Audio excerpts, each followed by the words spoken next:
With this presentation. So, today I'm here to present along with Vic about Idyll 17 by Theocritus, which is best described, in my view, as in its unofficial title, Encomion is Ptolemaion, as in encomium or hymn of praise to Ptolemy II. I say unofficial because there is debate as to whether this title is legitimate. Richard Hunter, in his 2003 monograph on Theocritus, believes that it has, I quote, some claim to authenticity, but most commentators, especially Andrew Gow, who edited the Idylls back in 1950, are more skeptical about it. The authenticity of this title, this surtitle here in a way, is not, however, crucial to our understanding of the text. Even without these three words to guide us, it is instantly clear to any reader that this poem is encomiastic in structure and purpose. While reading up on Idyll 17, I was convinced by the argument of Mark Heering, who suggests that we move away from reading this poem as a simple verse encomium and instead interpret it as an innovative reworking of conventions, a combination of Isocrates' prose encomium on the one hand and the Homeric hymn to Apollo on the other, and all these conventions which now have been reworked, as I say, to fit the Alexandrian court milieu surrounding its subject, Ptolemy II, king of Egypt. I will support this reading then by drawing primarily upon the first half of the poem, that is up to line 76. So as I have indicated, this poem employs the traditional format of a hymn to present the king as a heroic figure.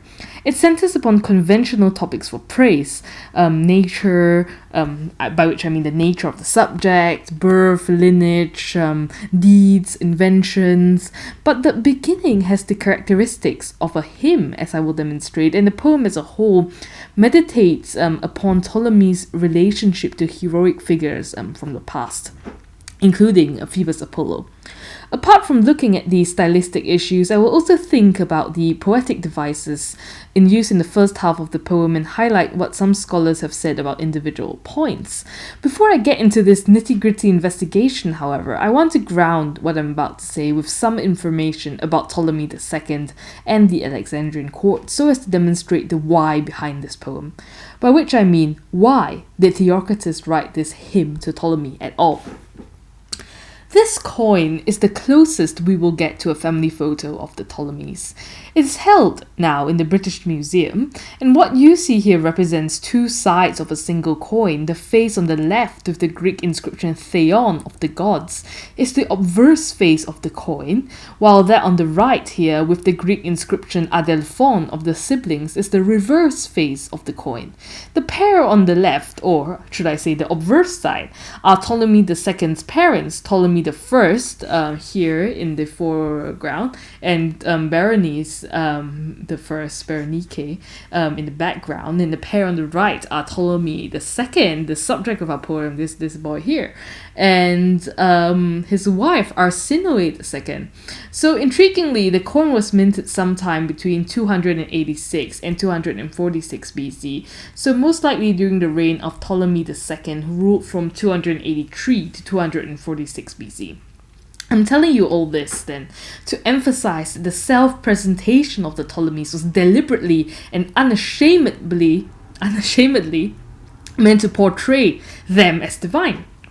On a coin minted during his own reign, Ptolemy II here wrote out in clear letters, which are still visible in you and me today, that his parents were gods, Theon, and the Ptolemies were so proud of their divine lineage that they married each other to keep it pure. Hence this inscription Adelphon on the reverse face, which emphasizes that Ptolemy married his full sister Arsinoe II. And this coin, though incestuous, self-aggrandizing, propagandistic, and frankly hubristic, sets the tone for Ptolemaic court poetry and by extension for Idyll 17. The hyperbolic praise which Theocritus offers and this idea of a golden divine lineage, which is here encapsulated and visually represented by this material object, indeed dominates Theocritus' verses. To name but one example, I shall now cite lines 16 to 18. te non kai makare si pater homotimon ehetheken athanatois, kai hoi cruceoi thronos en dios oikoi didmetai.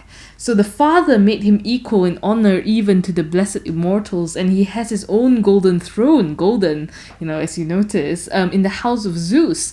And this style of poetry seems very overblown, very unnatural, and I'm not the first person to say this, right? Andrew Gow, back in 1950, characterized this poem as stiff, conventional, and sycophantic. To be fair to Theocritus, however, we must draw an important distinction here.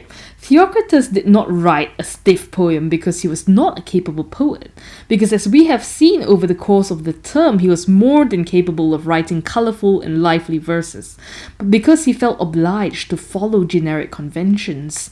And as Mark Heering points out, there are in fact two different genres influencing Theocritus' style here: the tradition of the rhetorical prose encomium and the format of the religious hymn. I shall discuss both of these with reference to Heering's argument.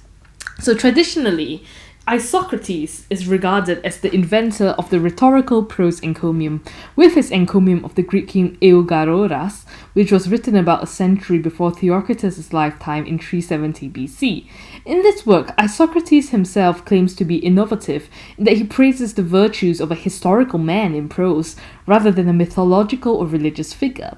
He also innovated with regards to the topoi, or the topics to be treated in an encomium. As Heering writes, he more or less fixed these for the genre, as well as the order in which to treat them. As a result, by Theocritus' time, a century later, we know that he was active around 270 BC. The prose encomium was an established genre, which, as Susan Stephens points out, had received considerable treatment in the rhetorical theorists and was a well-mined staple of rhetorical education. So let's illustrate all of these quotes with some examples from the poem itself. The main topoi in rhetorical prose encomia can be summarized in the following sequence. First, if I were to write an encomium, I would praise your nature, your physis. Like, are you a man? Are you a god? And then I would praise your birth. I would talk about your ancestors. I would talk about, the exact circumstances in which you were born. And then I would talk about your powers, your special attributes that make me want to praise you. And to support this, I would cite two categories of behaviors from you: your actions, your erga, your great works, and your inventions, these innovative things that you've brought to the world that no one else can bring, your heuremata. And all of five of these elements here are present in the first half of Theocritus' poem. So, Ptolemy's mortal nature, physis, is signposted at the very beginning of the poem in lines 1 to 4. Take note of the chiasmus created by these lines, which begin with a reference to Zeus, Ekdios, and end with a reference to mortals, Andron, while Ptolemy, in light of his status as not quite a god on the level of Zeus, now he's divine but not quite Zeus, but also far from a mere mortal, Andron, is suspended quite literally here, right in the middle, between heaven and earth. That is, in this third line between Dios and Andron. Ptolemy's birth is then highlighted in lines 13 to 15, which emphasize his inherited ability to develop plans for great deeds and bring them to fruition, and ability specifically proceeding from his ancestors, Ekpateron. These verses are intriguing in that they spatially represent an abstract concept, the progression of time, through their word order. So we begin here, the first line, with Ekpateron, which is in the past, ancestors. And then we move on to Ptolemy, the subject of the sentence here in the second line. So this is the correct progression, you go from before, Pateron, down the line, to Ptolemy in the present. So this is right. But then the phrase about his actions, about his erga, then now defies temporal structure as we know it, because the planning stage, Bulan here, is logically going to take place before he commits the deed, and that is what Theocritus specifies. But this plan and its sort of completion, telesai, his accomplishment of the plan, is mentioned all the way back up here in the first line. So this technique, which I would consider prolepsis, seems designed to flatter Ptolemy II further. The words mega ergon, great deed, are placed directly before his name and thus seem in some way to be attached to his person. The effect now is just very strong. You get mega ergon and then we get lagedas Ptolemaios. This with an adjective, lagedas being sort of the adjective of his well, not really an adjective, but a descriptor of his birth, the name of his father, and then we get his name in nominative here, and it's same with mega ergon. We get despite, well, this is an accusative, but well, you get my point. Okay, so so you get this very strong kind of mega ergon, this great deed, and then we get Ptolemy after it. Let's not delve into the cases. And the topos of birth is described more explicitly at a later stage in the poem, from lines 53 to 76. And I'll discuss that segment later on in this presentation. But for now, let's return to the rhetorical topoi, which define encomiastic literature. Theocritus' description of Ptolemy's special ability from lines 13 to 15 also fulfills the third topos, namely that of powers dynamis.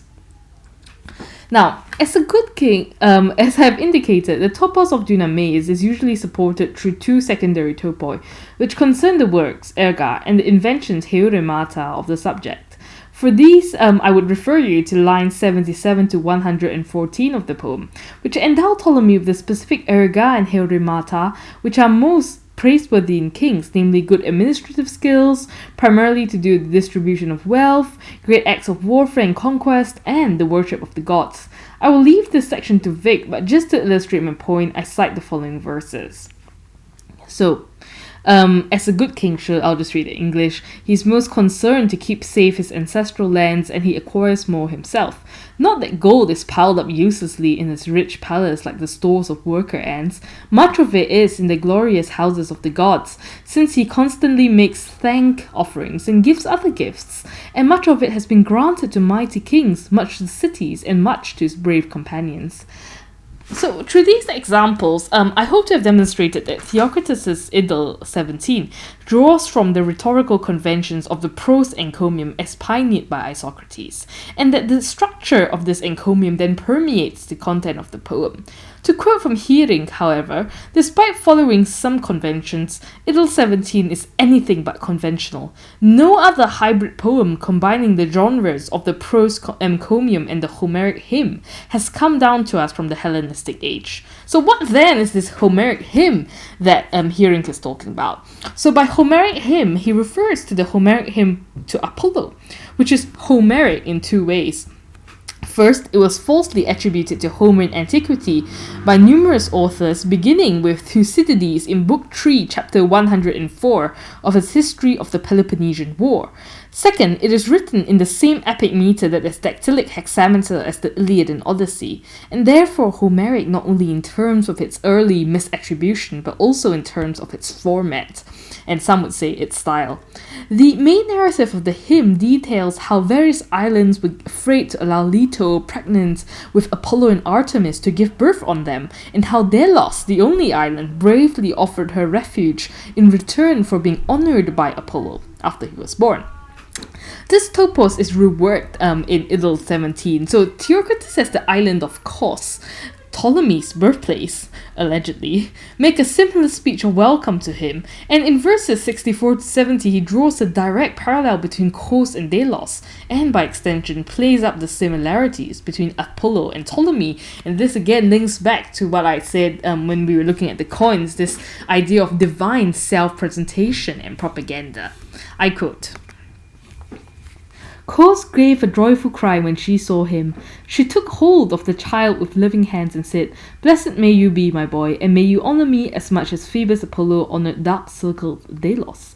And may you hold in the same honor the Triopian hill, granting equal favor to the Dorians who live nearby. Lord Apollo loved Rheneia with equal affection. So here, Theocritus emphasizes the similarities between Kos and Delos, and by extension between Ptolemy and Apollo through his poetic technique. technique. So I'm sorry to resort to pointing out word order again, but I think the word order here is very interesting because you see the word cause, which is up here, cause, and Delon, are both placed at the initial position of their respective verses, that is in line 64 and 67, both placed in this initial position, thus creating a symmetrical structure to the verse that draws attention to the concordance between these places.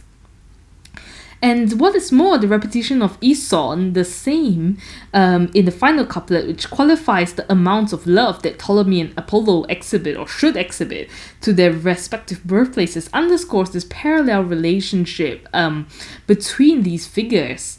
This is a very favorable comparison, what Andrew Gow would call a sycophantic or even a flattering comparison, for it paints Ptolemy as a god on an equal, Aeson, kind of basis to Apollo, though of course Theocritus is careful not to spell that out. And from these allusions, moreover, it is clear that Theocritus's work does not merely correspond to the encomiastic tradition which we have discussed, it also owes its subject matter and style to the Homeric hymn to Apollo because of these references here to Apollo, and to Delos. The question then, which I'd raised at the beginning of this presentation and which I have not yet answered fully, is why Theocritus would have come up with this hybrid work for Ptolemy II. So the simple answer, which I have touched upon, is that Theocritus was in the right place at the right time to write such a work. As we have discussed throughout this module, Theocritus lived on the island of Kos, which, as the verses here indicate, was affiliated to the royal dynasty of the Ptolemies, and more generally lived within the borders of the Egyptian kingdom during the reign of Ptolemy II. He was therefore personally invested in praising that ruler and perhaps in garnering the patronage of that ruler through his poetry.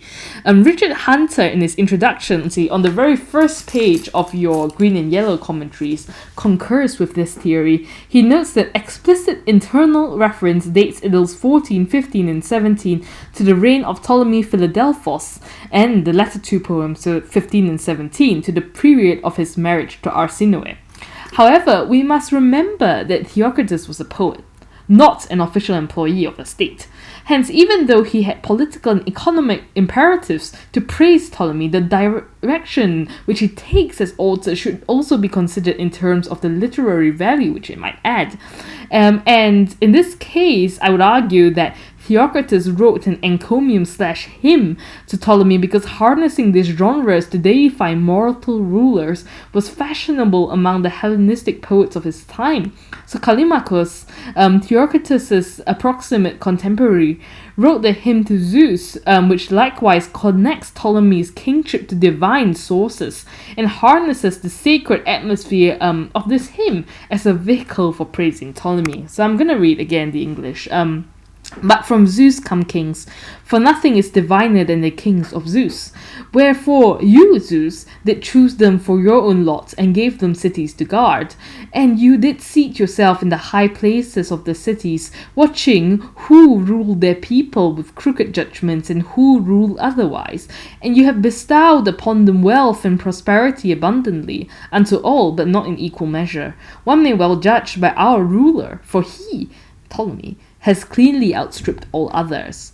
So, in summary, Theocritus's Idyll 17 is not conventional, as has previously been described by Andrew Gow, but it's in fact, as Mark Heering notes, an innovative blend of two literary traditions, that of the rhetorical prose encomium as established by Isocrates, and the divine hymn as exemplified in Greek by the Homeric hymns, and in Theocritus's own time, more specifically, by Callimachus's hymn to Zeus. Elements from each of these styles can be found in Idyll 17 and dictate the direction of the work. Now, I shall hand over now to Vic, who will speak about the second half of the poem.